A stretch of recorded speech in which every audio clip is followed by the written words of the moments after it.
अनंत टिप्या refresh व्हा। वैभववाडी तालुक्यात गेले 4 दिवस मुसळधार पाऊस कोसळत आहे। यामुळे अनेक ठिकाणी पूर परिस्थिती निर्माण झाली आहे। अनेक कॉजवे पाण्याखाली गेले आहेत। यामुळे वाहतुकीचा खोळंबा झाला आहे। तालुक्यात मंगळवारी रात्रीपासून मुसळधार पाऊस कोसळत आहे। गेल्या 3-4 दिवसात 284 मिलीमीटर पावसाची नोंद झाली आहे। सतत 3 दिवस कोसळत असलेल्या पावसामुळे नद्यांना पूर आला आहे। कुसूर सुतारवाडी नजीक रस्त्यावर पुराचे पाणी आल्यानं कुसूर भुईबावडा मार्ग बंद झाला होता।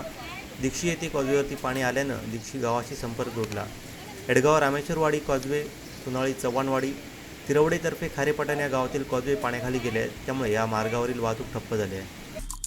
आमचे दिवसभरातले सर्व अपडेट्स, ताज्या घडामोडी आणि थेट लाईव्ह पाहण्यासाठी सबस्क्राईब करा, लाईक करा कोकणचं नंबर 1 महा चॅनल कोकणसाद लाईव्हचं YouTube चॅनल।